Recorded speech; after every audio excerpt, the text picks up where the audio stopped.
देखिए ये किस तरह से चालू हो गया। अभी फिर से इसको यहाँ पर रखते हैं आयरन के ऊपर, यहाँ पे देखिए ये फिर से जो है ट्रिप कर चुका है और यहाँ पे देखिए एलईडी ग्लो कर चुका है।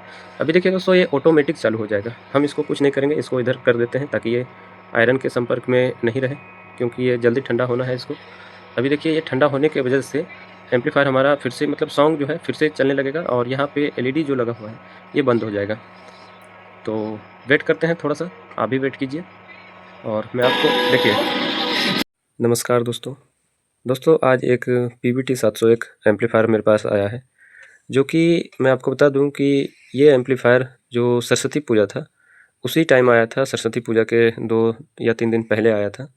तो देखिए दोस्तों इस एम्पलीफायर में जो फॉल्ट था तो उस टाइम तो हम इसको रिपेयर करके दे दिए थे, लेकिन इसके साथ साथ कस्टमर को बोल दिए थे कि इस मशीन को वापस लेकर आना पड़ेगा। तो देखिए दोस्तों इसमें ऐसा क्या समस्या था जो कि हम कस्टमर को बोले थे कि इसको लेकर आना पड़ेगा, और उस टाइम हम इसको फाइनल रिपेयर क्यों नहीं किए।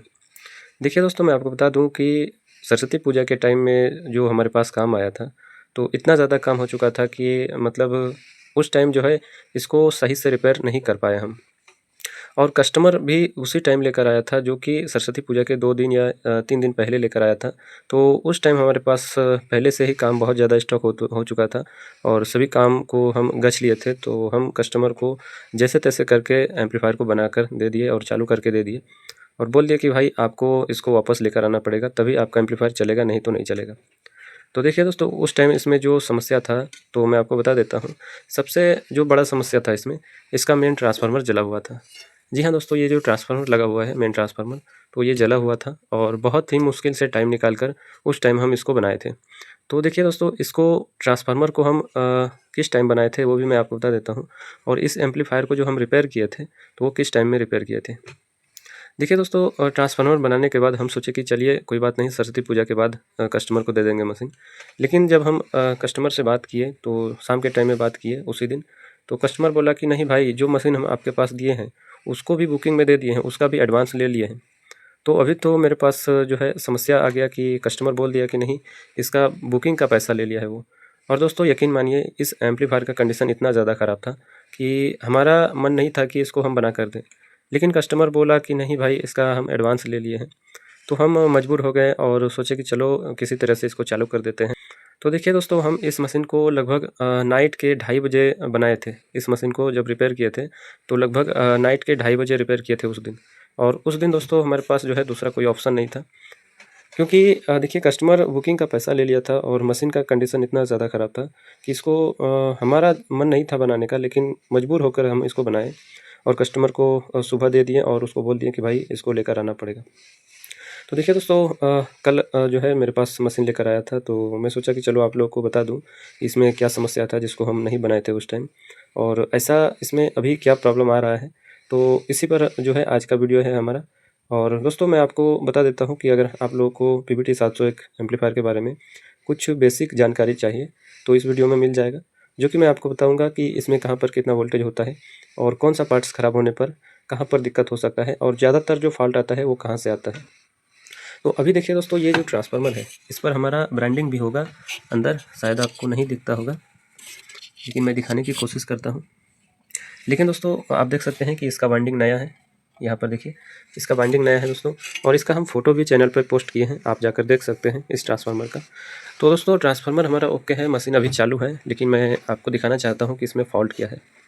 तो सबसे पहले मशीन को चालू करते हैं, पावर देते हैं मशीन में और आपको चला कर दिखाते हैं ये किस कंडीशन में है अभी। तो दोस्तों मशीन में सप्लाई दे दिए हैं और यहाँ पे देखिए पावर आ चुका है इसमें, यहाँ पे। अभी दोस्तों ये मास्टर वॉल्यूम है, तो यहाँ से इसको खोलते हैं और देखते हैं इसका आवाज़। तो चलिए दोस्तों मैं इसका मास्टर वॉल्यूम खोलता हूँ और आपको दिखाता हूँ इसका आवाज़।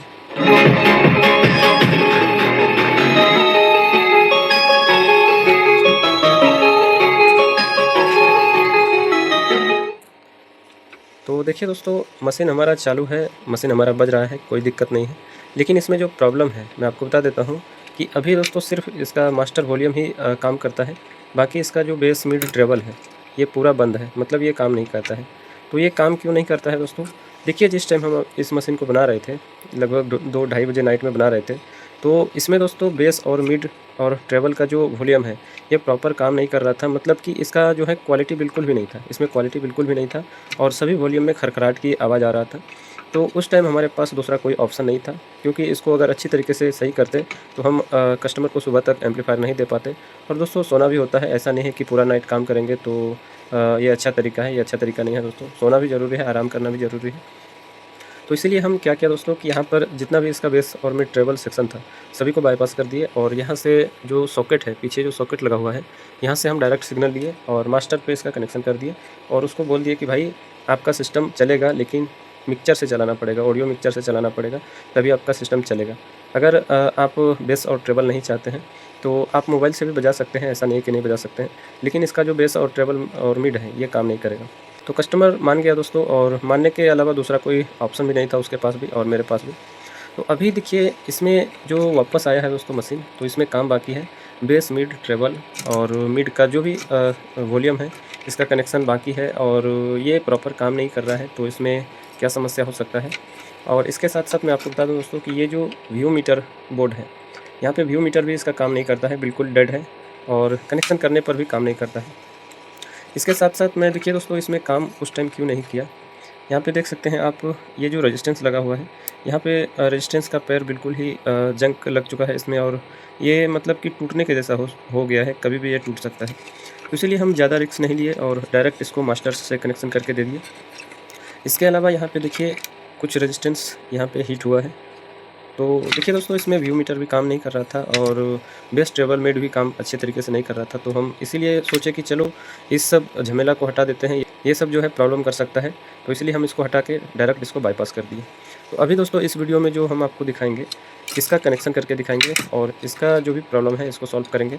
इसके साथ देखिए दोस्तों यहाँ पर इसका कनेक्शन खुला हुआ है, यहाँ पे देख सकते हैं इसका कनेक्शन खुला हुआ है, और यहाँ पर इसका कनेक्शन किस तरह से होता है इस बीटी बोर्ड के साथ और इसके साथ, तो वो सारा का सारा कनेक्शन आपको दिखाते हैं।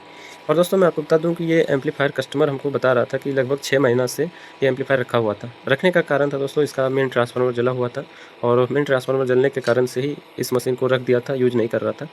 लेकिन दोस्तों हमारे यहाँ ऐसा होता है कि जब कोई ज़्यादा मतलब डिमांड होता है, मशीन का ज़्यादा डिमांड होता है, जैसे कि सरस्वती पूजा हो गया या फिर होली हो गया, तो इस सब त्यौहार में जो है ज़्यादा डिमांड होता है एम्पलीफायर का और साउंड सिस्टम का। तो उसी टाइम जो है जितना भी मशीन रखा हुआ रहता है कस्टमर के पास, चाहे जो भी कस्टमर हो, उसके पास जो भी मशीन पुराना से पुराना रखा हुआ है, बेकार से बेकार मशीन, वो उसी टाइम लेकर आता है। तो ये थोड़ा सा दिक्कत हो जाता है मैकेनिक लोग को रिपेयर करने में, लेकिन किसी तरीके से जो है रिपेयर करके देना ही पड़ता है। और दोस्तों मैं आपको बता दूं कि इस मशीन में जो आपको जानकारी देंगे, तो ऐसा नहीं है कि यहाँ पर सिर्फ इसको चालू करके दिखा देंगे और इसके बारे में आपको बताएंगे नहीं। दोस्तों इस वीडियो को बनाने का जो हमारा मकसद है, इस सिस्टम के बारे में कुछ मेन जानकारी देंगे आप लोगों को, जो कि आगे चल के आप लोगों को बहुत काम आने वाला है। तो आप लोगों को पता ही है दोस्तों कि हमारा वीडियो थोड़ा सा लंबा होता है, और जितना लंबा वीडियो होगा उतना ही ज़्यादा आपको जानकारी मिलेगा किसी भी सिस्टम के बारे में। तो सबसे पहले मैं आपको बता दूं कि देखिए इस बोर्ड को रिपेयर करने से पहले कुछ बातों का ध्यान रखना चाहिए, जो कि ज़रूरी है दोस्तों, क्योंकि सेफ्टी सबसे पहले ज़रूरी है, उसके बाद काम ज़रूरी है। देखिए इस बोर्ड में एक हाई वोल्टेज आता है, मैं आपको बता देता हूँ दोस्तों, इस बोर्ड में नहीं आता है, लेकिन इसी बोर्ड के पास जो है हाई वोल्टेज होता है। वो हाई वोल्टेज क्या होता है दोस्तों, 220 वोल्ट का सप्लाई होता है। अगर आप लोग रिपेयर करते हैं और नहीं जानते हैं तो सबसे पहले ये जान लें, ये जो 2 वायर है दोस्तों, ये 2 वायर, इसमें मेन 220 वोल्ट का सप्लाई आता है। वो कहाँ से आता है मैं आपको वो भी दिखा देता हूँ। देखिए दोस्तों ये ओवरलोड लगा हुआ है, ये ओवरलोड लगा हुआ है, और ये ओवरलोड दोस्तों मेन एसी सप्लाई से कनेक्ट होता है। देखिए ये मेन एसी सप्लाई से कनेक्ट होता है, और यहीं से 2 वायर लेकर के यहाँ पर एक एलईडी का कनेक्शन किया जाता है, जो कि मैं आपको दिखा देता हूँ यहाँ पे। और दोस्तों ये क्या होता है, ये होता है ओवरलोड। जब हमारा सिस्टम ओवरलोड पे जाता है तो ये एलईडी ग्लो करता है। लेकिन दोस्तों यहाँ पर जो है हाथ नहीं लगाना चाहिए, यहाँ पर डायरेक्ट आपको एसी 220 वोल्ट मिलेगा इस बल्ब के पॉइंट पे।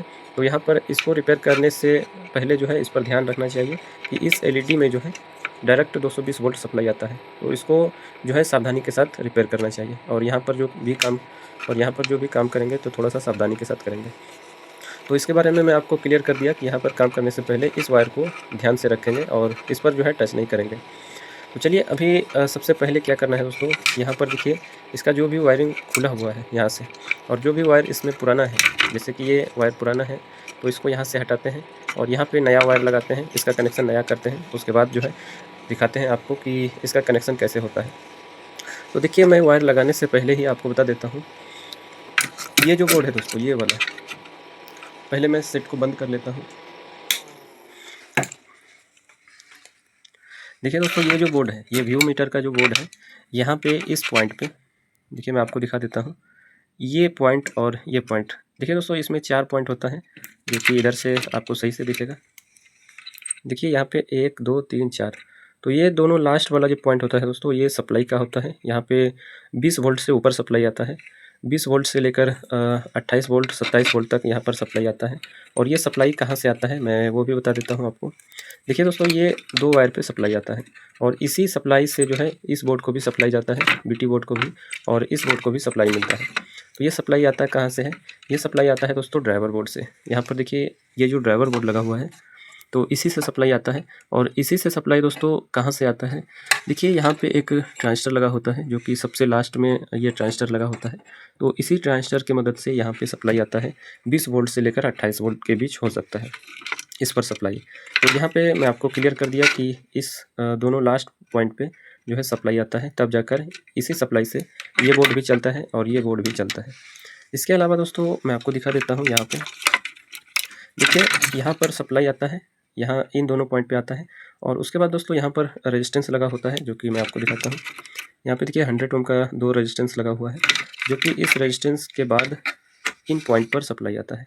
ये जो 3 पॉइंट नीचे लगा हुआ है सॉकेट, तो यहाँ पे सप्लाई आता है, और यहीं से दोस्तों एक सॉकेट की मदद से, ये सॉकेट की मदद से इस बोर्ड पर सप्लाई आता है, बीटी बोर्ड पर। यहाँ पे देखिए, अभी देखिए दोस्तों, ये 2 वायर जुड़ा हुआ है, तो वो सिर्फ सप्लाई को यूज किए हैं इसमें।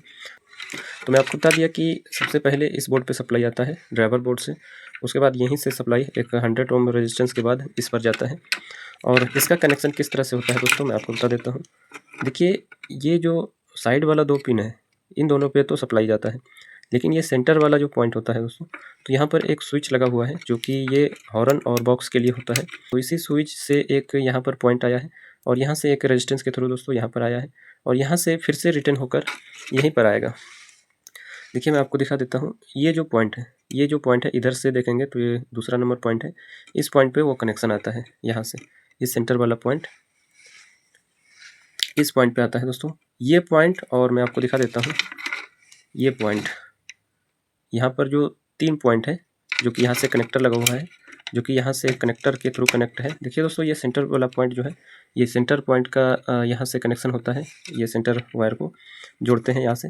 तो ये सेंटर वायर देखिए दूसरे कनेक्टर में लगा हुआ है, तो आप ये मत समझिए कि मैं आपको गलत बता रहा हूँ। देखिए, इस पॉइंट में सेंटर वाले पॉइंट पे आया है वो सेंटर वायर, और यहीं से दोस्तों ये पॉइंट और ये पॉइंट दोनों शॉर्ट है, तो यहाँ पे भी जोड़ सकते हैं और यहाँ पे भी जोड़ सकते हैं। तो यहाँ पे देखिए, कनेक्टर को लगाने के लिए अलग अलग सिस्टम किया है, लेकिन ये दोनों पॉइंट एक ही है। तो यहाँ से इसके सेंटर वायर यहाँ पर जोड़ेंगे इस सेंटर पॉइंट पे। और दोस्तों यहाँ पे ऑलरेडी मैं बता चुका हूँ कि इस पर जो है सप्लाई बनता है, इस पर जो है सप्लाई आता है। उसके बाद एक पॉइंट ये है, जो कि इस पॉइंट पे ये वायर जुड़ेगा दोस्तों ग्राउंड का। देखिए, मैं आपको दिखाने की कोशिश करता हूँ। देखिए, ये जो वायर है, ये वायर है दोस्तों ड्राइवर बोर्ड का मेन ऑडियो सिग्नल। एक तो ऑडियो सिग्नल के लिए होता है, और एक होता है ग्राउंड के लिए, ये पॉइंट। तो ये पॉइंट दोस्तों यहाँ पर जुड़ेगा, यहाँ पर जुड़ेगा इस पॉइंट के साथ। इधर से अगर देखें तो दूसरा नंबर पिन ये है, यहाँ पे जुड़ेगा। तो सबसे पहले मैं इसका कनेक्शन करता हूँ, उसके बाद मैं आपको दिखाता हूँ कि इसको कहाँ से कहाँ पर जोड़ते हैं। तो चलिए कनेक्शन करते हैं और आपको दिखाते हैं। तो अभी देखिए दोस्तों, हम इसका कनेक्शन कर लिए हैं, जिस तरीके से हम आपको बताए उसी तरीके से हम इसका कनेक्शन किए हैं। यहाँ पे देखिए, ये रेड कलर का वायर प्लस सप्लाई के लिए है, और ये ब्लैक कलर का वायर माइनस सप्लाई के लिए है, और ये ग्रीन कलर का वायर सिग्नल के लिए है दोस्तों, जो कि यहाँ से सिग्नल आउट होता है और यहाँ पे आता है। देखिए, यहाँ पे जो मैं आपको बताया था, ये 2 वायर ड्राइवर बोर्ड से आता है, जो कि मेन सप्लाई के लिए होता है, जो कि यहाँ से दोस्तों 20 वोल्ट से लेकर 28 वोल्ट के बीच होता है इन दोनों वायर पे सप्लाई। और ये जो 2 पिन सेंटर में है, इस पर ड्राइवर बोर्ड से ही मेन ऑडियो का सिग्नल आता है, जो कि ये वायर है, ये वायर है। तो ये हम यहाँ पर नहीं जोड़े हैं, इधर नहीं जोड़े हैं, यहाँ पर जोड़ दिए हैं, यहाँ पे।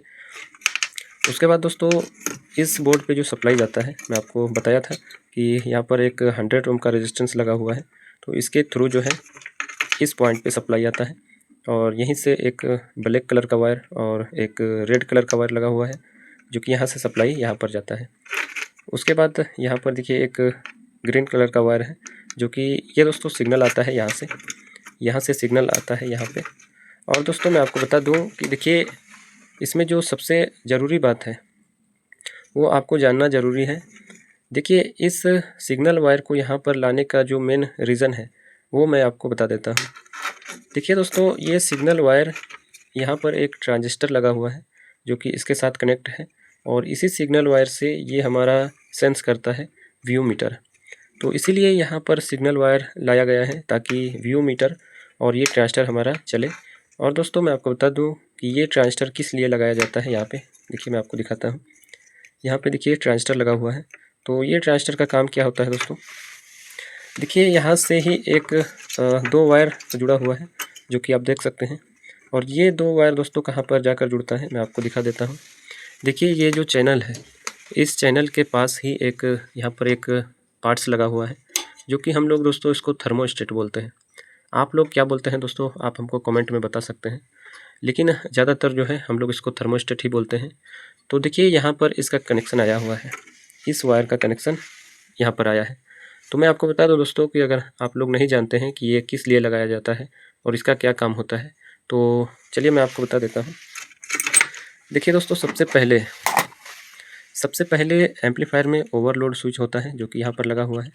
उसके बाद दोस्तों यहाँ पर इसके बाद जो प्रोटेक्शन है वो ये है, ये थर्मोस्टेट। तो चलिए मैं आपको बताता हूँ ये काम कैसे करता है। देखिए दोस्तों, अगर एम्पलीफायर में किसी तरीके का शॉर्टिंग होता है, जैसे कि ट्रांजिस्टर शॉर्ट हो गया या फिर आपका रेक्टिफायर शॉर्ट हो गया या फिर ड्राइवर बोर्ड में कहीं पर भी शॉर्टिंग हो गया, तो सबसे पहले जो प्रोटेक्शन होगा एम्पलीफायर, तो होगा दोस्तों ओवरलोड।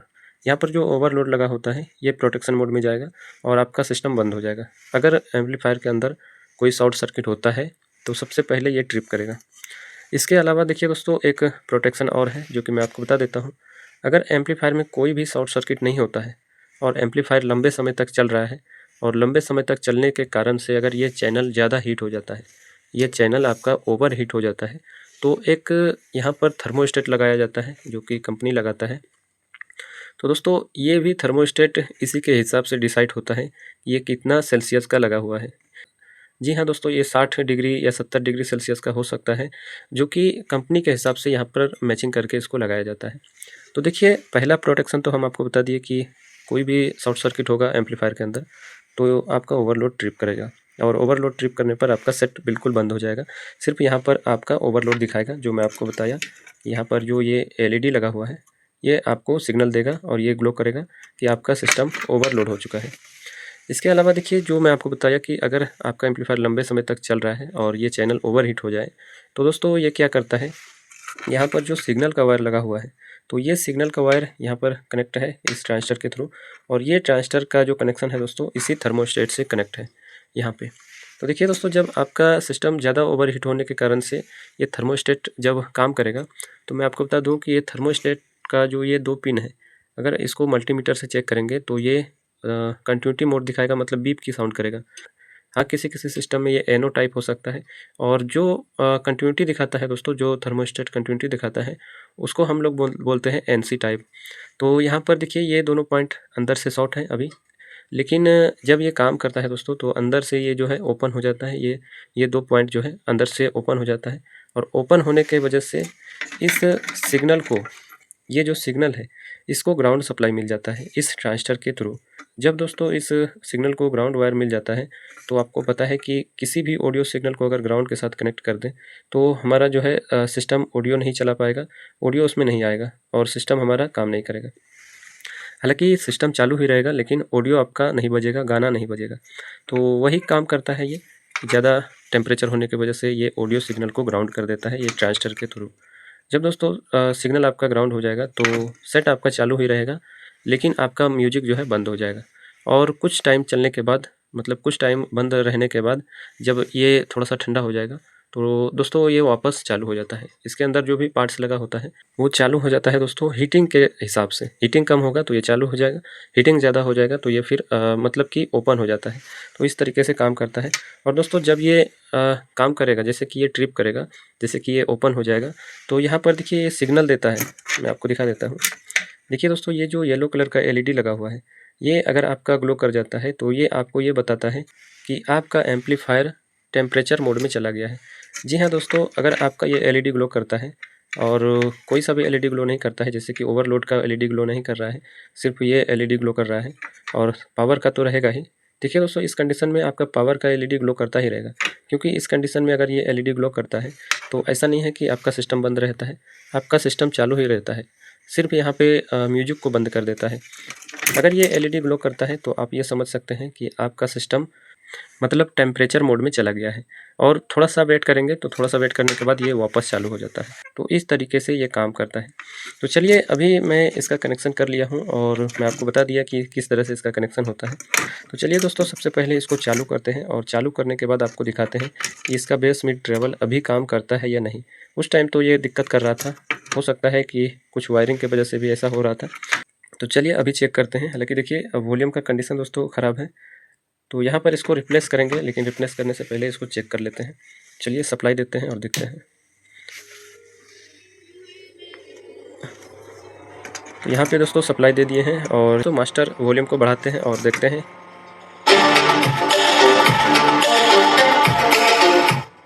अभी देखते हैं दोस्तों, बेस और मिड ट्रेवल आप सुनिए।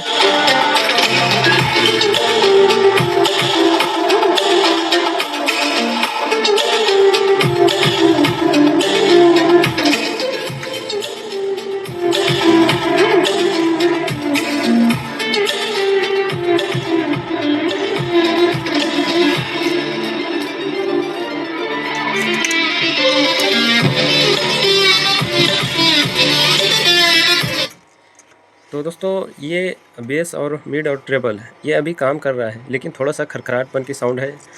वॉल्यूम को घुराते समय जो है खरखराहट की इसमें साउंड आ रहा है। तो दोस्तों, इसको रिप्लेस करेंगे, इन सभी वॉल्यूम को रिप्लेस करेंगे, लेकिन अभी फ़िलहाल टेस्ट करने के लिए काफ़ी है।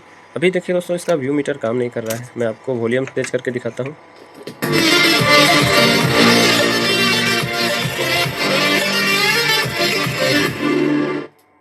तो यहाँ पर देखिए दोस्तों, इसका व्यू मीटर काम नहीं कर रहा है।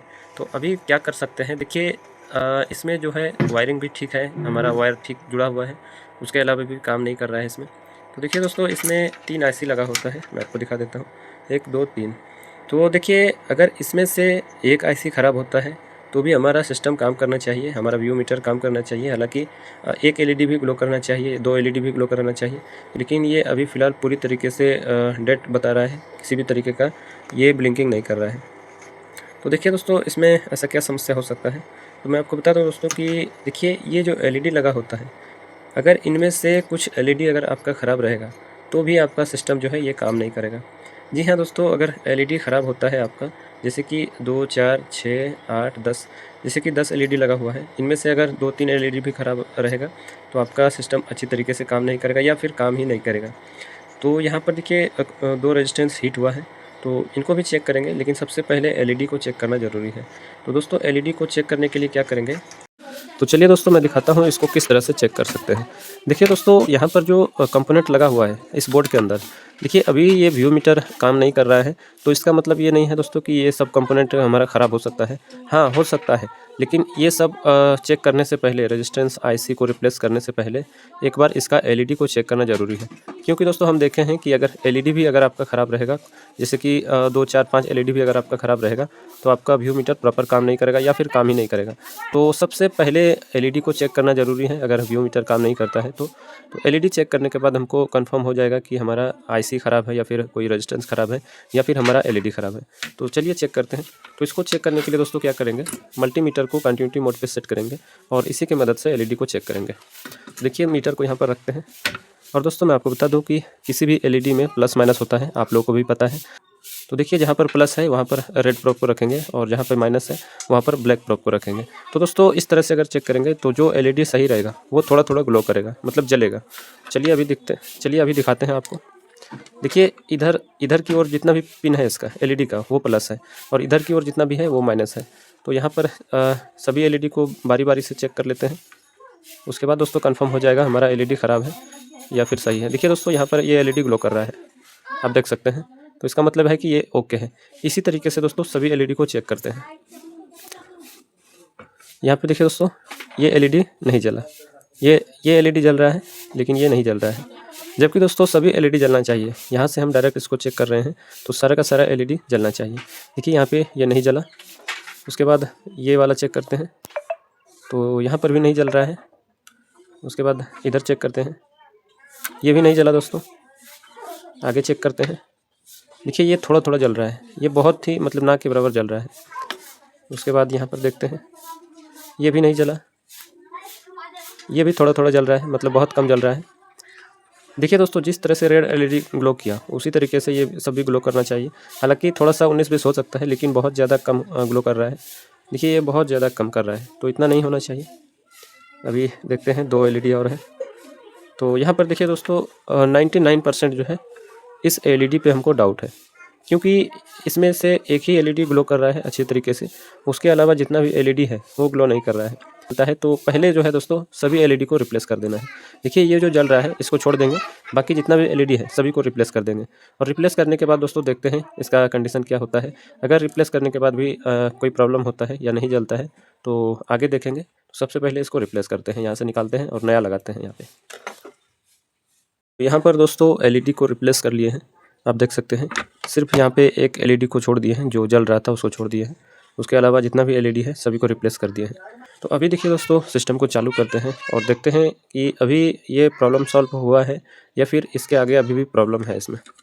तो स्टेप बाय स्टेप काम करने से दोस्तों ये फॉल्ट जो है जल्दी क्लियर होता है। चलिए यहाँ पे इसको सप्लाई देते हैं मशीन को और देखते हैं, और अगर होता है तो ठीक है, नहीं होता है तो आगे देखेंगे। तो यहाँ पे देखिए दोस्तों सप्लाई देने के बाद देखिए एलईडी 3 एलईडी जो है डायरेक्ट जल रहा है, मतलब ये डायरेक्ट है। और अभी क्या करते हैं, वॉल्यूम को बढ़ाते हैं। सिग्नल इसमें दिया हुआ है, यहाँ से बढ़ाते हैं। और देखिए दोस्तों सिग्नल इसमें चल रहा है, लेकिन सिग्नल के हिसाब से एलईडी जो है ग्लो नहीं कर रहा है। यहाँ पे जला हुआ ही कंटिन्यू है 3 एलईडी। तो अभी देखिए दोस्तों इस कंडीशन में हम क्या कर सकते हैं। देखिए अभी बंद हो गया था, यहाँ पे इस तरह से हाथ रखने पे ये बंद हो जा रहा है, यहाँ पे इस तरह से। तो देखिए दोस्तों अभी इस कंडीशन में क्या कर सकते हैं। अभी तो दोस्तों एलईडी रिप्लेस कर दिए हैं, तो एलईडी पे डाउट हमारा ख़त्म हो चुका है। अभी देखिए यहाँ पर कुछ रेजिस्टेंस लगा हुआ है, तो सबसे पहले इन सभी रेजिस्टेंस को चेक करना है। रेजिस्टेंस अगर हमारा ओके निकलता है तो लास्ट में दोस्तों इसका आईसी ख़राब हो सकता है। सबसे पहले इन सभी रेजिस्टेंस को चेक करते हैं और चेक करने के बाद आपको दिखाते हैं ये रेजिस्टेंस ओके है या फिर इनमें से कोई रेजिस्टेंस ही ख़राब है। देखिए दोस्तों मैं आपको बता दूं कि अगर ये एलईडी ग्लो कर रहा है तो हमारे हिसाब से रेजिस्टेंस ओके होना चाहिए, लेकिन अभी कुछ कहा नहीं जा सकता। सबसे पहले जो है रेजिस्टेंस को चेक करते हैं, उसके बाद आपको दिखाते हैं। तो सेट को बंद करते हैं दोस्तों, सेट को बंद कर लिए हैं और मीटर लेते हैं और मीटर को करते हैं पहले कंटिन्यूटी मोड में सेट। और दोस्तों यहाँ पे कुछ रेजिस्टेंस ओम्स में है और कुछ रेजिस्टेंस किलो ओम्स में है। तो सबसे पहले देखना है कि ओम्स में कौन कौन रेजिस्टेंस है। देखिए दोस्तों ये एक और ये और ये और यहाँ पे है और यहाँ पे है और ये है दोस्तों। तो कुछ रेजिस्टेंस ओम्स में है, तो सबसे पहले इसको चेक कर लेते हैं, उसके बाद पता चल जाएगा। तो ओके है। देखिए दोस्तों कुछ ना कुछ रीडिंग अगर रेजिस्टेंस पे आता है तो ये माना जा सकता है कि रेजिस्टेंस हमारा ओके है। हालांकि रीडिंग गलत दिखा सकता है, क्योंकि सर्किट में और भी पार्ट्स लगा होता है, तो रीडिंग दिखा सकता है, गलत रीडिंग दिखा सकता है, लेकिन रीडिंग आना चाहिए। चलिए अभी यहाँ तक तो ठीक है, ये भी ठीक है और ये भी ठीक है। और दोस्तों यहाँ पर रेजिस्टेंस सभी ठीक है। अभी ओम्स में चेक किए, अभी किलो ओम्स का रेजिस्टेंस चेक करते हैं। तो यहाँ से शुरू करते हैं। देखिए यहाँ पे 1K का लगा हुआ है, ठीक है। यहाँ पे देखते हैं 3.3K का है, ओके है। यहाँ पे 2.2K का है, थोड़ा सा दोस्तों रेजिस्टेंस में कार्बन है, इस वजह से दिक्कत कर रहा है। यहाँ पे दोस्तों 2.2K का है, लेकिन थोड़ा सा कम रीडिंग दिखा रहा है, कोई बात नहीं। ये भी ओके है, ये भी ओके है दोस्तों, इसका रेजिस्टेंस सभी ओके है। इसके अलावा यहाँ पे देखिए कुछ ये रेजिस्टेंस है जो कि इसको भी चेक कर लेते हैं। और दोस्तों ये रेजिस्टेंस थोड़ा सा हीट हुआ है, तो इसको रिप्लेस करेंगे बाद में। सबसे पहले चेक कर लेते हैं रेजिस्टेंस का जो भी वैल्यू है। तो ये ओम्स में है, 100 ओम्स में है।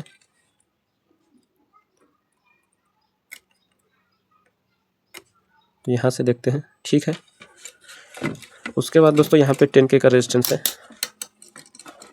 यहाँ पे। हालांकि देखिए ये रेजिस्टेंस से उतना ये दिक्कत नहीं है, यहाँ पे भी ठीक है दोस्तों। कुछ जीना डायोड लगा हुआ है, ये भी चेक करना ज़रूरी है।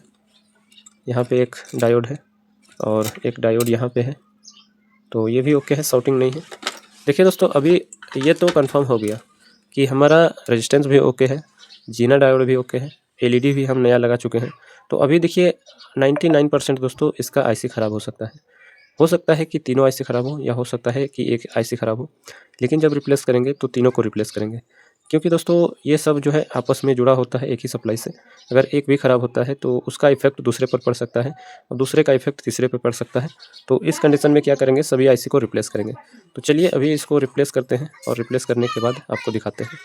तो आईसी को दोस्तों खोल लिए हैं यहाँ से, आप देख सकते हैं ये 3 आईसी है जो कि यहाँ पर लगा हुआ था, और अभी दोस्तों इसमें ये आईसी लगाएंगे, नया आईसी इसमें लगाएंगे। देखिए दोस्तों, मैं आपको इसका नंबर बता देता हूँ। इसके अंदर जो आईसी इस्तेमाल होता है, तो कौन सा नंबर का इस्तेमाल होता है मैं देख करके बताता हूँ। दोस्तों इसमें LM339 नंबर का आईसी लगता है, जो कि सभी PVT 701 में यही आईसी इस्तेमाल होता है। ये वाला जो व्यू मीटर बोर्ड होता है उसमें देखिए ये हमारे पास LM339 नंबर का आईसी है। तो इसको यहाँ पर लगाते हैं, और इसको लगाने के बाद दोस्तों एलईडी का जो एक्स्ट्रा पार्ट है इसको भी कट करना है। तो सबसे पहले इसको लगाते हैं और इसको कट करते हैं और आपको दिखाते हैं। देखिए दोस्तों, आईसी लगाते समय एक बात का ध्यान रखना चाहिए। ऐसा नहीं है कि मैं इसी आईसी के बारे में आपको बोल रहा हूँ, कोई सा भी आईसी जब दोस्तों आप निकालते हैं पीसीबी से, तो लगाते समय एक पॉइंट पर नोटिस करना है, एक पॉइंट पर ध्यान देना है। देखिए आईसी में एक इस तरफ या फिर इस तरफ, मतलब दोनों में से किसी तरफ जो है एक कट का निशान होता है, जो कि आप देख सकते हैं ये कट का निशान होता है। और दोस्तों पीसीबी में भी यहाँ पर देखिए निशान दिया हुआ है। तो ये निशान दोस्तों इस निशान के बराबर में लगेगा, जैसे कि ये जो निशान है तो ये दर्शाता है कि ये आईसी इधर से लगेगा, मतलब ये इस निशान की ओर लगेगा। तो किसी भी बोर्ड में अगर आप लोग आईसी रिप्लेस करते हैं तो इस बात को ध्यान में रख के रिप्लेस करना चाहिए, नहीं तो अगर उल्टा लग जाएगा, या अगर इसको इस तरह से लगा देंगे तो ये आईसी तुरंत ख़राब हो जाएगा और आपका पैसा वेस्ट हो जाएगा। तो चलिए इसको यहाँ पर लगाते हैं सभी आईसी को, उसके बाद आपको दिखाते हैं इसमें और भी कोई समस्या है या फिर आईसी लगाने से ही ओके हो जाता है। तो दोस्तों आईसी को रिप्लेस कर लिए हैं, और यहाँ पर देखिए अभी जो ये एलईडी का एक्स्ट्रा पार्ट है इसको भी कट करते हैं। और दोस्तों यहाँ पर देखिए पेस्ट का जो है थोड़ा सा गंदा हो गया है पेस्ट की वजह से, तो इसको क्लीन करते हैं पेट्रोल की मदद से और इसको कट करते हैं। कट करने के बाद जो है देखते हैं इसमें अभी क्या दिक्कत हो रहा है। तो यहाँ पे कट कर लिए हैं, अभी थोड़ा सा पेट्रोल की मदद से इसको साफ़ कर लेते हैं, क्योंकि अगर साफ़ नहीं करेंगे तो फिर आपस में अगर कोई सोल्डर एक दूसरे से टच रहेगा तो फिर आईसी ख़राब हो सकता है या फिर हमारा एलईडी ख़राब हो सकता है।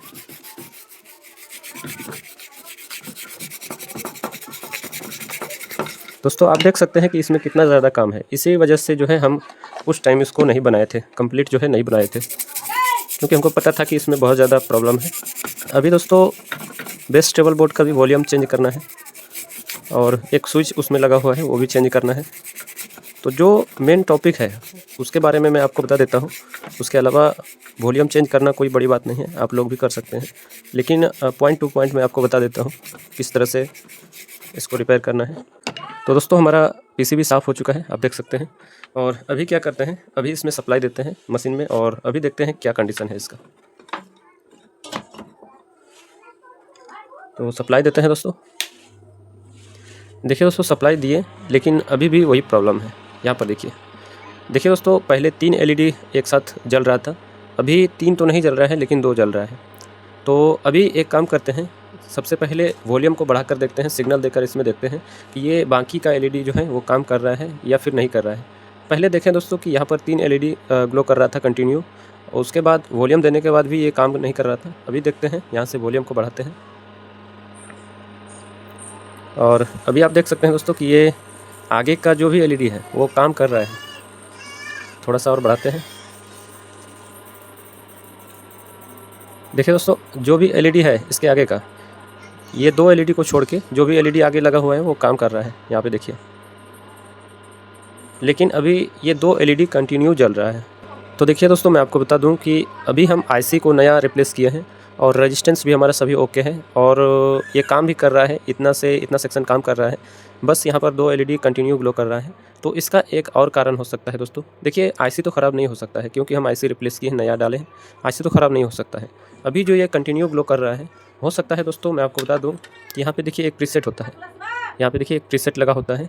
अगर ये प्रीसेट भी कभी कभी ख़राब हो जाता है या फिर मतलब डैमेज हो जाता है, अंदर से ये थोड़ा काम करना बंद कर देता है, मतलब कम काम करने लगता है, तो भी इस कंडीशन में ये एलईडी ग्लो कर सकता है या इससे ज़्यादा भी कर सकता है। तो अभी क्या करते हैं दोस्तों, इस प्रीसेट को भी यहाँ से चेंज करते हैं। और मैं बता दूं दोस्तों कि यहाँ पर जो प्रीसेट लगता है वो 50K का लगता है।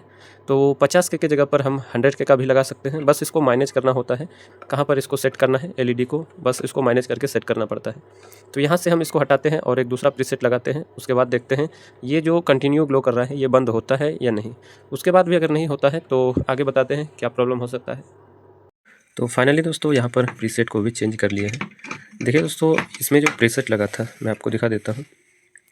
यहाँ पे देखिए इसमें 50K का प्रीसेट लगा हुआ था, लेकिन अभी हम इसके जगह पर 100K का प्रीसेट लगाए हैं, जो कि ये दूसरे मॉडल का है। तो कोई बात नहीं दोस्तों, प्रीसेट 50K से लेकर 100K तक का लगा सकते हैं। सिर्फ इसको यहाँ से सेट करना पड़ता है कि हम कितना इसका लेवल रखना चाहते हैं। तो देखिए दोस्तों, इस बोर्ड में बहुत सारा प्रॉब्लम मिला। ऐसा नहीं है कि सिर्फ आईसी को ही रिप्लेस किए और प्रीसेट को ही रिप्लेस किए, हालांकि जो ख़राब था तो ख़राब था दोस्तों इसका एलईडी और आईसी और यहाँ पे एक प्रीसेट, बस इतना ही ख़राब था। लेकिन दोस्तों इसमें जो हम चेंज किए मैं आपको दिखा देता हूँ। देखिए आईसी तो चेंज किए ही, उसके बाद एलईडी भी चेंज किए, जो कि ये 2 पार्ट्स तो ख़राब था। लेकिन इसके साथ दोस्तों यहाँ पर एक ट्रांजिस्टर, ये जो ट्रांजिस्टर है इसको भी रिप्लेस किए। उसके अलावा यहाँ पे जो एक कैपेसिटर है इसको भी रिप्लेस किए। उसके अलावा दोस्तों यहाँ पे 2 रेजिस्टेंस 100 ओम का था तो उसको भी रिप्लेस किए। देखिए दोस्तों, ये रेजिस्टेंस और ये ट्रांजिस्टर और कैपेसिटर ये सभी ठीक था, काम कर रहा था, दिक्कत नहीं था। लेकिन हम इसको रिप्लेस क्यों किया मैं आपको दिखा देता हूँ। देखिए दोस्तों, ये है वो 100 ओम का रेजिस्टेंस, जो कि आप देख सकते हैं इसका पैर आप देख सकते हैं कि कितना ज़्यादा मतलब ये ख़राब हो चुका है। और दोस्तों यकीन मानिए, इसको जब हम खोल रहे थे पीसीबी से, तो खोलने के टाइम ही ये इसका पैर टूट गया। तो आप देख सकते हैं इसका जो है कंडीशन इसके पैर का। देखिए दोस्तों, रेजिस्टेंस भी ओके था, लेकिन इसका जो पैर है वो बहुत ज़्यादा डैमेज हो चुका था, इसलिए हम इसको रिप्लेस कर दिए। इसके अलावा यहाँ पे जो कैपेसिटर है जो मैं आपको दिखाया अभी पीसीबी में, इसका भी वही कंडीशन है दोस्तों, इसका भी पैर गल गया था और ये जो है कभी भी टूट सकता था। इसके अलावा इस ट्रांजिस्टर का भी वही हाल है, आप देख सकते हैं यहाँ पे ये भी कभी भी टूट सकता था उससे, इसलिए हम इसको रिप्लेस कर दिए। देखिए दोस्तों, टाइम भले ज़्यादा लग जाए, मेहनत ज़्यादा लग जाए, कंपोनेंट लग जाए, लेकिन जो भी काम करें तो उसको देख लें अच्छी तरीके से कि कौन सा पार्ट्स ज़्यादा डैमेज है। देखिए दोस्तों, अगर आप चालू करके सिर्फ दे देते हैं कस्टमर को, तो होता क्या है आप लोग को पता है कि जो भी बाजे वाला का मशीन होता है या टेंड वाले का मशीन होता है, तो वो मशीन दोस्तों एक जगह नहीं बसता है, कभी इधर जाता है कभी उधर जाता है, गाड़ी पे आता जाता रहता है और बहुत ही बुरी तरीके से आता जाता रहता है।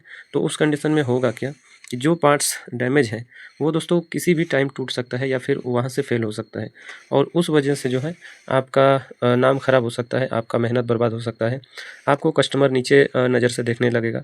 तो इस तरह का काम नहीं करना है। टाइम भले लग जाए, आप कस्टमर से बात कर लें। हाँ, अगर कस्टमर बोल दे कि नहीं भाई सिर्फ चालू कर दो, तो वो बात अलग है। तो इसीलिए दोस्तों यहाँ पर हम अपने हिसाब से जो भी इसमें कमी था उसको पूरा कर चुके हैं। और यहाँ पे देखिए एक जीना डायोड ऊपर से ही लगाए हैं, तो इसको नीचे से लगा देंगे दोस्तों। यहाँ पर सिर्फ टेस्ट कर रहे थे हम निकाल के इसको। तो देखिए अभी तो ये बोर्ड ओके हो चुका है, यहाँ पे बिल्कुल ही अच्छी तरीके से काम कर रहा है।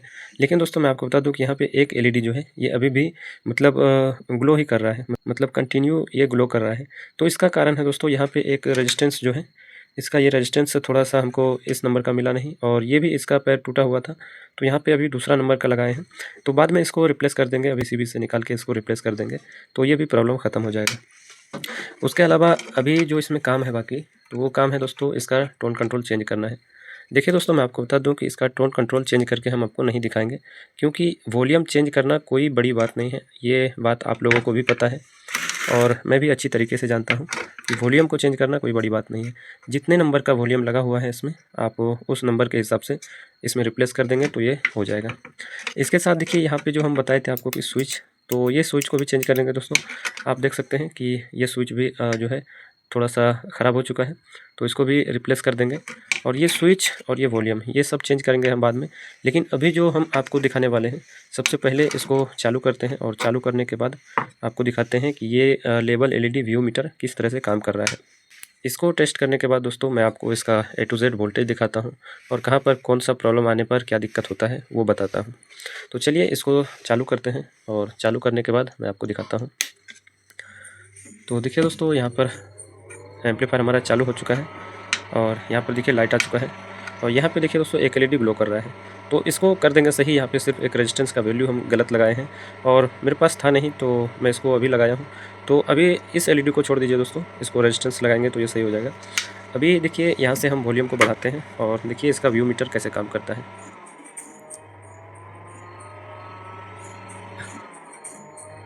दोस्तों हमारा सेट सीरीज पे है, आप देख सकते हैं जैसे जैसे प्रेशर पड़ता है तो सीरीज लैंप ग्लो करता है, लेकिन यहाँ पे व्यू मीटर हमारा प्रॉपर काम कर रहा है।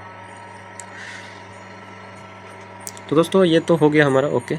अभी इसमें स्पीकर लगाते हैं और स्पीकर लगाने के बाद आपको दिखाते हैं, थोड़ा सा इसका आवाज़ आपको सुना देते हैं। उसके बाद इसका बाइसिंग वोल्टेज, और बहुत सारे भाई को कन्फ्यूज़न होता है PVT 701 में जो ट्रांजिस्टर लगता है तो दोनों साइड NPN ट्रांजिस्टर लगता है, और इसमें जो है बहुत सारे भाई हमको कमेंट करता है कि सर इसका बाइसिंग वोल्टेज मतलब एक साइड जो है बाइसिंग नहीं दिखाता है, वो फुल वोल्टेज दिखाता है और एक साइड बाइसिंग दिखाता है, तो ऐसा क्यों। चलिए वो भी बात करते हैं। सबसे पहले इसमें एक स्पीकर लगाते हैं और आपको थोड़ा सा इसका आवाज़ सुना देते हैं। दोस्तों अभी स्पीकर को कनेक्ट कर लिए हैं और हमारा सॉन्ग चल रहा है इसमें, तो यहाँ से मास्टर को बढ़ाते हैं और आपको आवाज़ सुनाते हैं। यहाँ से देखिए।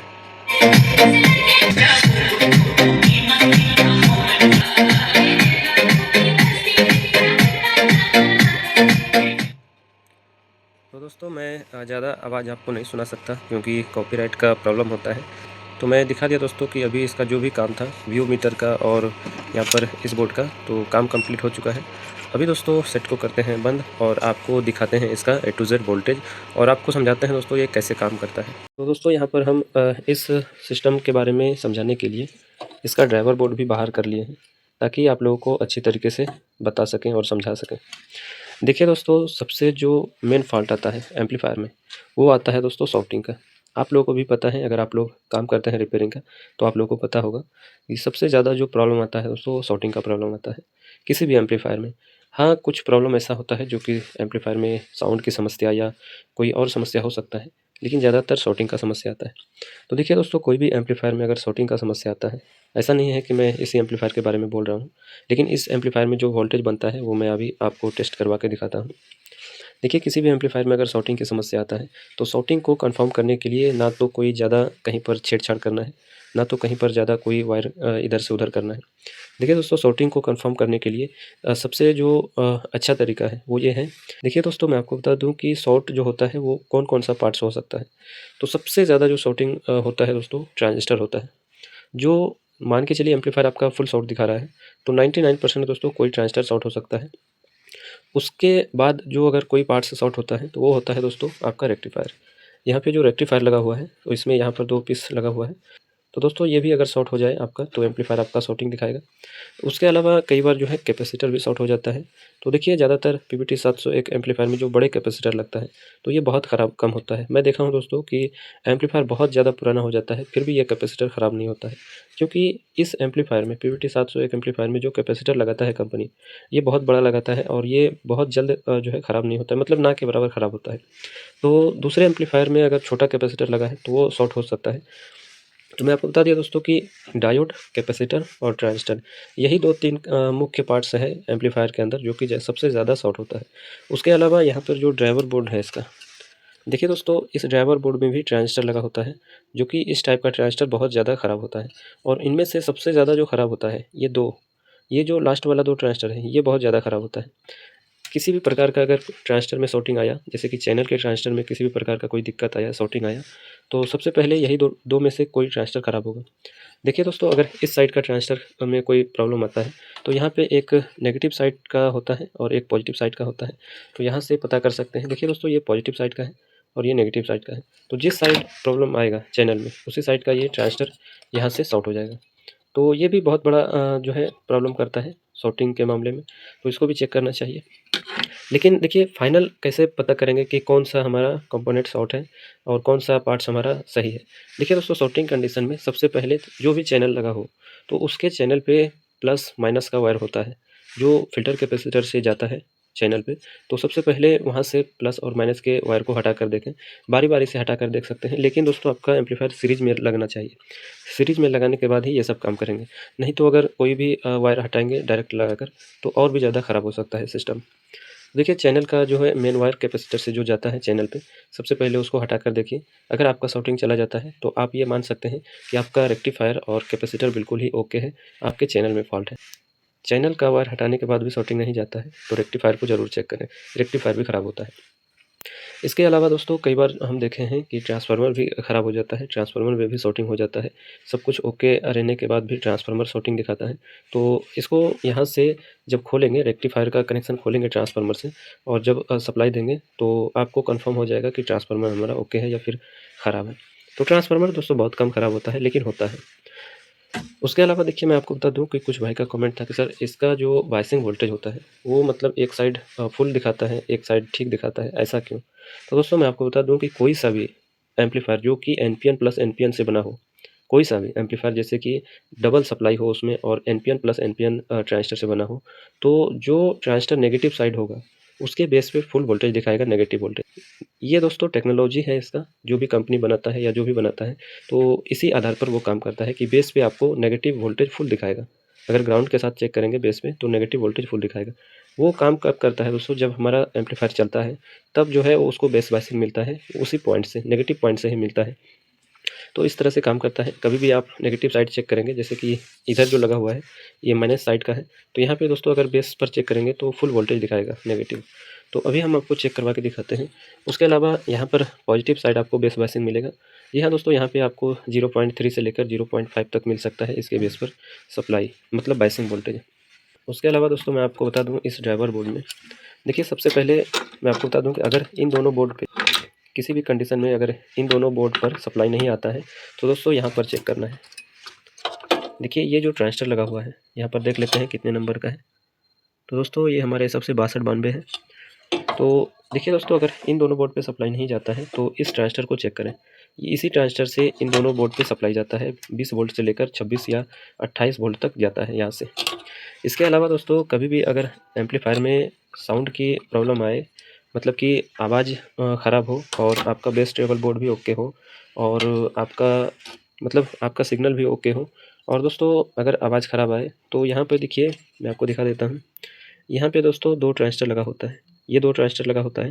हालाँकि दोस्तों बहुत कम ख़राब होता है, ना के बराबर ख़राब होता है। लेकिन मैं आपको बता रहा हूँ कि अगर ऐसा समस्या आए कि आपका बेस ट्रेबल भी ओके हो या फिर आप डायरेक्ट अगर इस पर सिग्नल देकर चेक करते हैं, उसके बाद भी अगर आवाज़ ख़राब आए तो दोस्तों इन दोनों ट्रांजिस्टर को ज़रूर चेक करिए, इन दोनों ट्रांजिस्टर को। और मैं आपको बता दूँ कि यहाँ पे देखिए दोस्तों 2 ट्रांजिस्टर लगा हुआ है, जो कि एक तो यहाँ पे है, देखिए एक यहाँ पे है इस जगह और एक इस जगह है।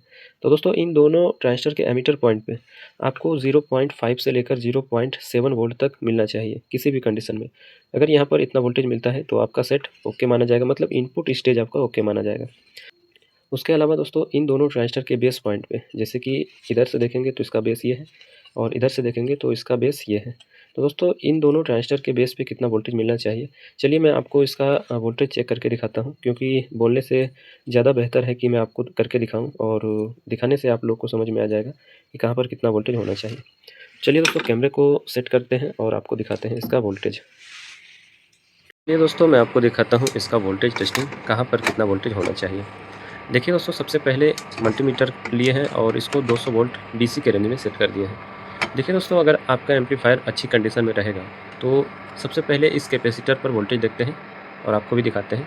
देखिए यहाँ पे 40 वोल्ट के करीब है, 40 वोल्ट है दोस्तों माइनस सप्लाई और इधर प्लस सप्लाई मिलेगा। तो यहाँ पे देखते हैं, यहाँ पे देखिए 41 वोल्ट है, तो 1-2 वोल्ट का डिफरेंस हो सकता है, कोई बड़ी बात नहीं है, तो चलता है दोस्तों।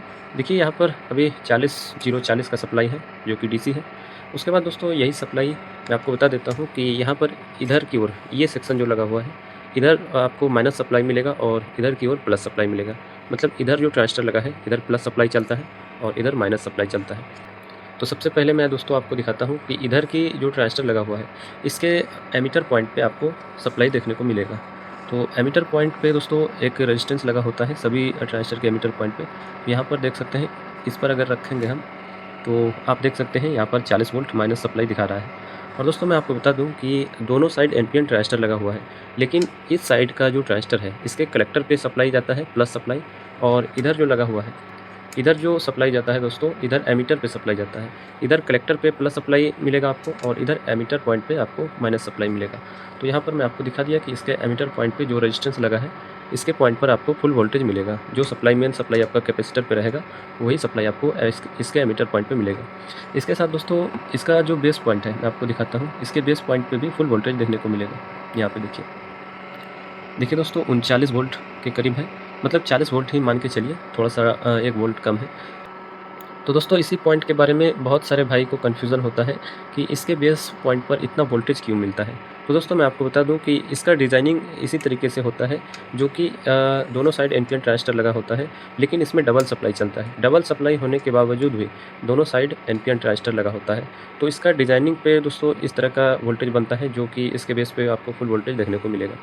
देखिए दोस्तों आमतौर पर आप देखे होंगे कि जो छोटे एम्पलीफायर होता है, जो सिंगल सप्लाई पे चलता है, जिसमें 5200 ट्रांजिस्टर लगता है, एनपीएन ही ट्रांजिस्टर लगता है उसमें, लेकिन उसके दोनों ट्रांजिस्टर के बेस पे 0.5 वोल्ट या 0.4 वोल्ट इस तरह का वोल्टेज देखने को मिलता है। लेकिन यहाँ पे डबल सप्लाई है और डबल सप्लाई होने की वजह से इस तरह का इसका डिज़ाइनिंग है। तो आपको अगर बेस पे फुल वोल्टेज मिले तो ऐसा मत सोचिए कि ये डिस्टर्ब है या फिर इसमें ख़राबी है, ऐसा कोई ज़रूरी नहीं है दोस्तों। हाँ, अगर कोई प्रॉब्लम की वजह से आपको यहाँ पर वोल्टेज गलत मिलता है या फिर एम्पलीफायर आपका सही नहीं चलता है, तो उस कंडीशन में आप ये मान सकते हैं कि ये वोल्टेज गलत है। लेकिन दोस्तों इसके बेस पर आपको उतना ही वोल्टेज मिलेगा सही कंडीशन में भी। तो चलिए मैं आपको इधर की ओर दिखा दिया। अभी दोस्तों मैं इधर दिखाता हूँ आपको। इधर देखिए आपको कलेक्टर पॉइंट पे प्लस सप्लाई मिलेगा। तो ये है इसका कलेक्टर पॉइंट। तो देखिए दोस्तों थोड़ा सा स्पार्किंग हो गया। तो यहाँ पे देखिए 40-41 वोल्ट प्लस सप्लाई है इसके कलेक्टर पॉइंट पे। और दोस्तों इसके बेस पॉइंट पे अभी आपको दिखाते हैं वोल्टेज।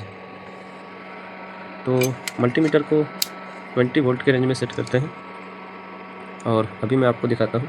देखिए दोस्तों यहाँ पे 0.1 दिखा रहा है। तो इतना क्यों दिखा रहा है वो भी मैं आपको बताता हूँ आगे। उसके बाद देखिए दोस्तों इसके ड्राइवर बोर्ड में कहाँ पर कितना वोल्टेज होने पर सही माना जाता है। तो चलिए मैं आपको दिखा देता हूँ।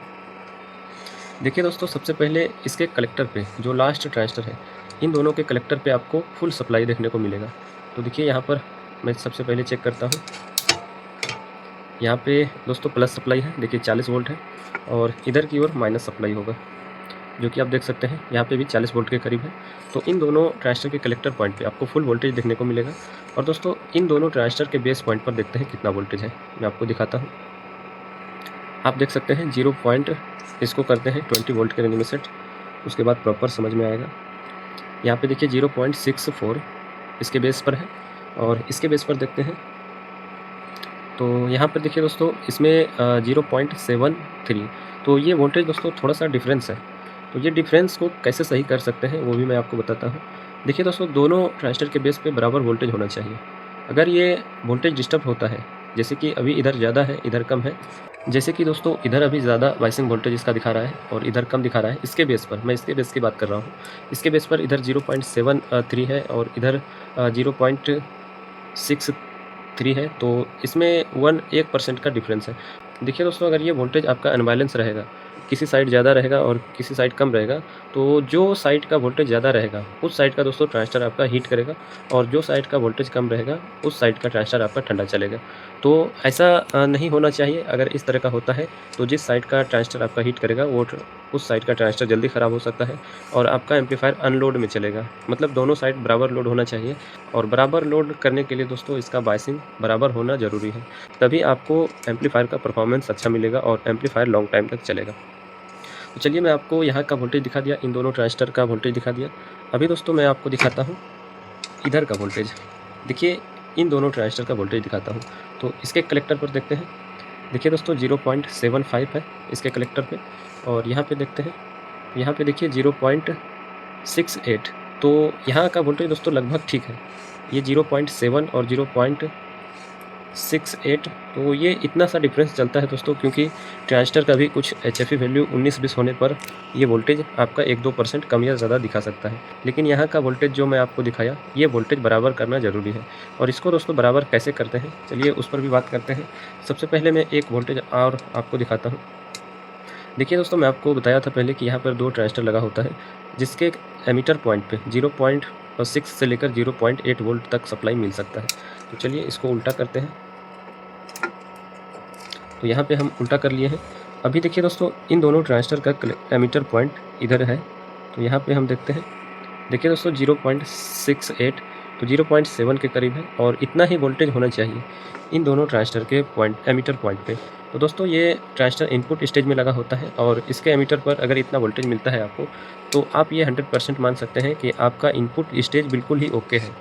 उसके बाद देखिए दोस्तों, अभी जो 3773 के बेस पर वोल्टेज कम दिखा रहा था, यहाँ पे 0.13 दिखा रहा है, तो ये कम क्यों है? वो कम है दोस्तों, यहाँ पर इसका वोल्टेज अनबैलेंस है। तो इसको बैलेंस करने के लिए क्या करना पड़ता है, मैं आपको दिखाता हूँ। देखिए, कभी भी अगर आपका बायसिंग वोल्टेज अनबैलेंस हो जाए, इस बोर्ड का PBT 701 में जो बोर्ड होता है ड्राइवर बोर्ड, अगर इसका अनबैलेंस हो जाए तो दोस्तों इसको आप मैनेज इस प्रीसेट की मदद से कर सकते हैं। तो इसको कैसे मैनेज करते हैं मैं आपको दिखाता हूँ। कैमरे को सेट करना पड़ेगा, उसके बाद आपको दिखाते हैं। तो दोस्तों कैमरे को कर लिया है सेट और अभी आपको इसका बायसिंग वोल्टेज बराबर करके दिखाते हैं। देखिए, सबसे पहले इस पॉइंट पर देखते हैं इसके बेस पर कितना है। देखिए दोस्तों 0.64 है और इसके बेस पर देखते हैं, देखिए 0.72 है। तो देखिए दोस्तों, इन दोनों वोल्टेज को बराबर करना ज़रूरी है। अगर इसको बराबर नहीं करेंगे तो आगे चल के मैं आपको बताया क्या दिक्कत हो सकता है। तो चलिए अभी इसको बराबर करने की कोशिश करते हैं यहाँ से।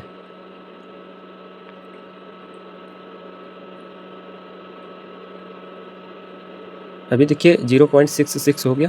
अभी देखते हैं यहाँ पे, तो अभी देखिए दोस्तों यहाँ पे 0.7 दिखा रहा है अभी भी।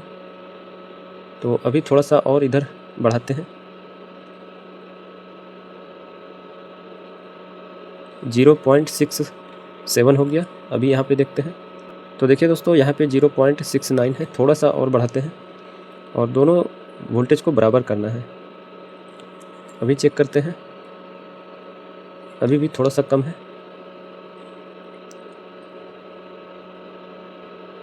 अभी 8 के करीब जा रहा है इसका, 0.68।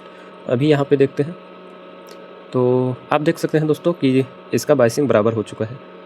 देखिए दोस्तों, कभी भी अगर PBT 701 एम्पलीफायर का बायसिंग वोल्टेज आप सेट करते हैं तो 3773 के बेस पर कोई ज़रूरी नहीं है कि आप वहाँ पर 0.5 वोल्ट लेकर आएँ।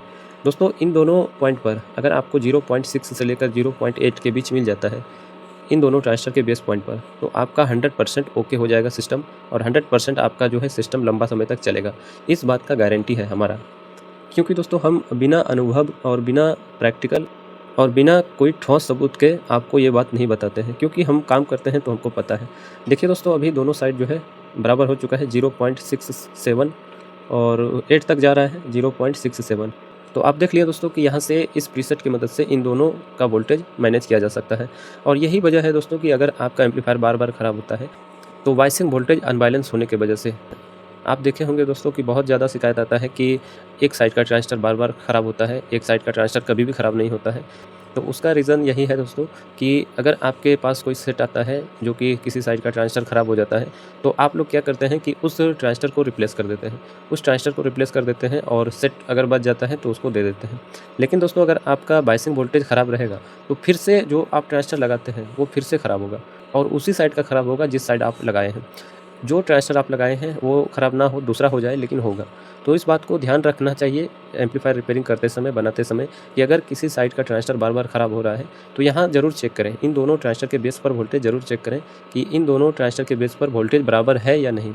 अगर किसी साइड ज़्यादा है तो उसको बैलेंस करें, मतलब इस प्रीसेट की मदद से दोनों को बराबर करें और बराबर करने के बाद आपका एम्पलीफायर बिल्कुल ही 100% दोस्तों सही चलेगा। जो समस्या आ रहा था बार बार एक साइड का ट्रांजिस्टर ख़राब होने का, वो समस्या आपका ख़त्म हो जाएगा।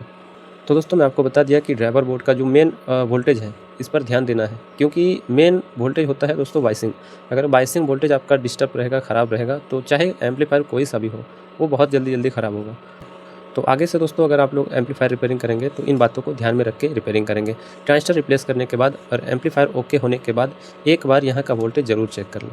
तो दोस्तों ये था हमारा आज का वीडियो और उम्मीद है कि आपको इस वीडियो में काफ़ी कुछ सीखने को मिला होगा और काफ़ी कुछ जानकारी मिला होगा। देखिए दोस्तों, मैं आपको एक पॉइंट के बारे में और बता देता हूँ। वो पॉइंट क्या है, देखिए इसको थोड़ा सा साइड करते हैं। और दोस्तों मैं आपको बताया था पहले कि यहाँ पर जो थर्मोस्टेट लगा होता है, मैं आपको दिखाता हूँ।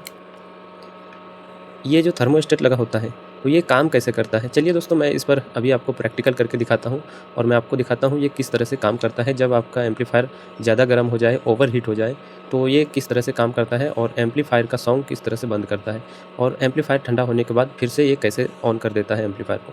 एम्पलीफायर दोस्तों चालू ही रहेगा, सिर्फ म्यूजिक को बंद कर देता है ये। तो चलिए इस ड्राइवर बोर्ड को वापस फिटिंग कर देते हैं यहाँ पे, और इसको अभी प्रैक्टिकल करने के लिए इसको यहाँ से बाहर निकालते हैं। तो बाहर निकालने के बाद मैं आपको दिखाता हूँ। चलिए दोस्तों मैं आपको दिखाता हूँ थर्मोस्टेट का जादू। यहाँ पर देखिए ये थर्मोस्टेट को हम खोल लिए हैं यहाँ से, और इसको अभी किस तरह से काम करवाएंगे दोस्तों, क्योंकि देखिए ये तभी काम कर सकता है जब एम्पलीफायर आपका बहुत ज़्यादा हीट या बहुत ज़्यादा टेम्परेचर हो जाए एम्पलीफायर का, तभी ये काम कर सकता है। लेकिन अभी हम इसको मैनुअल तरीके से काम करवाएंगे और देखेंगे दोस्तों ये काम करता है या नहीं करता है। और दोस्तों मैं आपको बता दूं कि ये पुर्जा जो है ये एम्पलीफायर को बहुत ज़्यादा नुकसान होने से बचाता है ये पुर्जा। और इसके साथ साथ तो आपको पता है दोस्तों कि ओवरलोड, जब तक कोई शॉर्ट सर्किट नहीं होगा तो ओवरलोड हमारा ट्रिप नहीं करेगा या आपके एम्पलीफायर का ट्रिप नहीं करेगा। लेकिन दोस्तों अगर लंबे समय तक एम्पलीफायर चलता है तो ये पुर्जा जो है बहुत काम आता है, और ये थर्मोस्टेट बहुत ही बड़ा रोल निभाता है एम्पलीफायर को जलने से और एम्पलीफायर में ज़्यादा नुकसान होने से। तो अभी देखते हैं इसको किस तरह से कर सकते हैं प्रैक्टिकल। तो इसके लिए दोस्तों क्या करना पड़ेगा, सबसे पहले सॉन्ग को चालू करते हैं, और सॉन्ग चालू करने के बाद मैं आपको बताया था कि एक एलईडी यहाँ पर जो येलो कलर का लगा हुआ है, ये एलईडी देखिए दोस्तों, ये एलईडी अभी बंद है। मैं थोड़ा सा इधर करता हूँ। देखिए दोस्तों ये एलईडी अभी बंद है। तो ये एलईडी कब ऑन होता है और ये क्या संकेत देता है एम्पलीफायर को बाहर से ही देखने पर। तो चलिए इसके लिए क्या करना पड़ेगा दोस्तों, ये है हमारा आयरन। तो इसको यहाँ पर रख लेते हैं और म्यूजिक को प्ले करते हैं और आपको दिखाते हैं। देखिए दोस्तों इस तरह का प्रैक्टिकल आपको बहुत कम लोग करके दिखाएगा, लेकिन हम चाहते हैं कि आपको सभी तरह का पता होना चाहिए। चलिए म्यूजिक को प्ले कर लिए हैं और यहाँ से वॉल्यूम को बढ़ाते हैं। दोस्तों हम बोलेंगे नहीं बीच में, मैं आपको सिर्फ दिखाऊंगा। यहाँ से मैं वॉल्यूम को बढ़ाता हूँ। चलिए अभी वॉल्यूम को बढ़ा दिए हैं, और अभी दोस्तों इस थर्मोस्टेट को आयरन पर रखेंगे इस तरह से, यहाँ पे रखेंगे और देखते हैं दोस्तों ये काम करता है या नहीं। तो यहाँ पर देखिए दोस्तों ये तुरंत ही काम कर गया, क्योंकि आयरन का टेम्परेचर आपको पता है कि बहुत ज़्यादा होता है। अभी देखिए दोस्तों इसका एलईडी ग्लो कर गया। देखिए दोस्तों एम्पलीफायर हमारा चालू है और सॉन्ग भी चल रहा है। थोड़ा थोड़ा आपको सुनाई दे रहा होगा सॉन्ग, लेकिन ये अभी जो है वॉल्यूम भी हमारा खुला हुआ है। आवाज़ जितना पहले था उतना ही है, लेकिन अभी ये आवाज़ बिल्कुल ही कम हो चुका है, बिल्कुल ना के बराबर हो चुका है। और ये थर्मोस्टेट हमारा मतलब अंदर से ओपन हो चुका है, मतलब इसका जो कंटिन्यूटी है वो ख़त्म हो चुका है अंदर से। अभी देखिए दोस्तों हम कुछ नहीं करेंगे, हम यहाँ से आपको दिखा रहे हैं। देखिए चालू हो गया, देखिए ये किस तरह से चालू हो गया। अभी फिर से इसको यहाँ पर रखते हैं आयरन के ऊपर, यहाँ पे देखिए ये फिर से जो है ट्रिप कर चुका है, और यहाँ पे देखिए एलईडी ग्लो कर चुका है। अभी देखिए दोस्तों ये ऑटोमेटिक चालू हो जाएगा। हम इसको कुछ नहीं करेंगे, इसको इधर कर देते हैं ताकि ये आयरन के संपर्क में नहीं रहे, क्योंकि ये जल्दी ठंडा होना है इसको। अभी देखिए ये ठंडा होने की वजह से एम्पलीफायर हमारा फिर से मतलब सॉन्ग जो है फिर से चलने लगेगा, और यहाँ पे एलईडी जो लगा हुआ है ये बंद हो जाएगा। तो वेट करते हैं थोड़ा सा, आप भी वेट कीजिए और मैं आपको देखिए दोस्तों मैं एक बार और करता हूँ।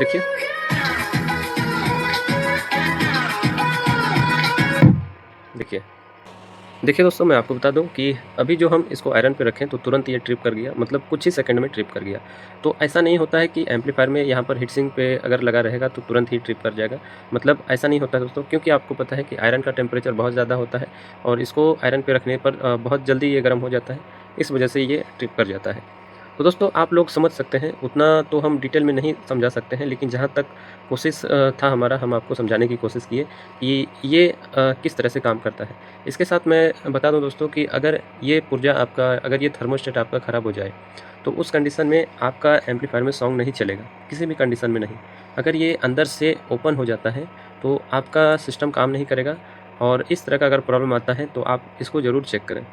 हालांकि देखिए दोस्तों ये बहुत कम ख़राब होता है, ये ना के बराबर ख़राब होता है, लेकिन मैं आपको बता दिया कि देखिए जानकारी होना ज़रूरी है। इसलिए दोस्तों कि जानकारी रहेगा तो आपको आगे चल के किसी से पूछना नहीं पड़ेगा, और आप खुद जो है समझ सकते हैं और ख़ुद इसको रिपेयर कर सकते हैं इस तरह का प्रॉब्लम हो। तो दोस्तों ये था हमारा आज का वीडियो, और हमारे हिसाब से वीडियो बहुत ज़्यादा लंबा हो चुका है।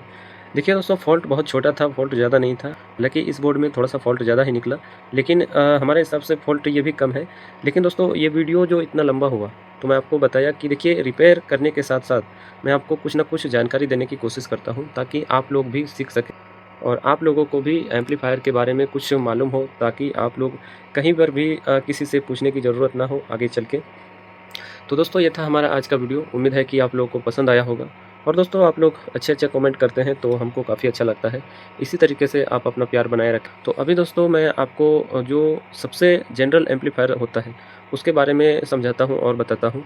आगे चल के दोस्तों एडवांस लेवल का भी एम्पलीफायर का वीडियो मिलेगा आप लोगों को। और दोस्तों हमारा वीडियो थोड़ा-सा अलग होता है। आप देखे होंगे कि हम रिपेयर करके सिर्फ नहीं दिखाते हैं आपको।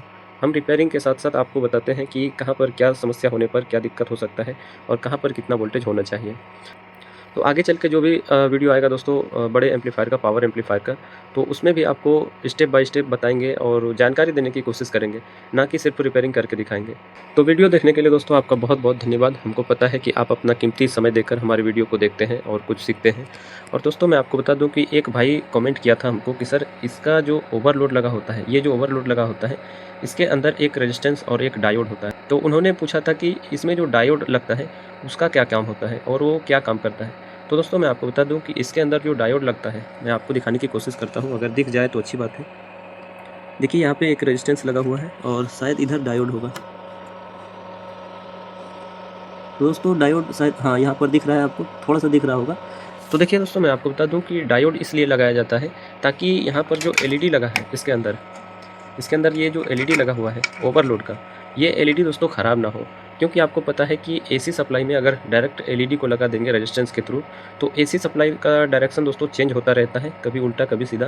तो उस कंडीशन में एलईडी को ये समझ में नहीं आएगा कि हमको किस तरह से चलना है, किस तरीके से काम करना है। मतलब एक तरह से दोस्तों एलईडी कन्फ्यूज़ हो जाता है और एलईडी अपने आप में मतलब ख़राब हो जाता है। तो इसी वजह से दोस्तों यहाँ पर डायोड लगाया जाता है, ताकि एलईडी को एक ही डायरेक्शन का मतलब सप्लाई मिले, या तो प्लस सप्लाई मिले या तो माइनस सप्लाई मिले। जिस डायरेक्शन में यहाँ पर डायोड लगाया हुआ होगा उसी डायरेक्शन का इसको सप्लाई मिलेगा और ये एलईडी ख़राब नहीं होगा। तो उम्मीद है दोस्तों कि आप लोग समझ गए होंगे। अगर आपको समझ में नहीं आया होगा इसके बारे में तो आप लोग कमेंट कीजिएगा, हम एक छोटा-सा डायग्राम की मदद से या फिर एक प्रैक्टिकल वीडियो की मदद से आप लोगों को बता देंगे। और दोस्तों मैं आपको बता दूँ कि इस वीडियो में या इस एम्पलीफायर को जो हम आपको दिखाएँ, इसमें दोस्तों आपका अगर कोई सवाल हो या किसी भी तरीके का कन्फ्यूजन लगे या कुछ पूछना चाहते हैं, तो आप हमको कमेंट में वो बात बोल सकते हैं जो आप पूछना चाहते हैं। तो आप हमको कमेंट में बता सकते हैं जो भी आपको इसमें पूछना है, और जो भी आपको इसमें डाउट लगे तो आप हमको पूछ सकते हैं। कोई दिक्कत नहीं है दोस्तों, हम आपको रिप्लाई देंगे और जो भी आपका प्रॉब्लम है उसको सॉल्व करेंगे। तो चलिए दोस्तों इस वीडियो को करते हैं यहीं पर ख़त्म। वीडियो देखने के लिए आपका बहुत-बहुत धन्यवाद। मिलते हैं किसी नेक्स्ट वीडियो में इससे भी अच्छी जानकारी लेकर और इससे भी अच्छी वीडियो लेकर।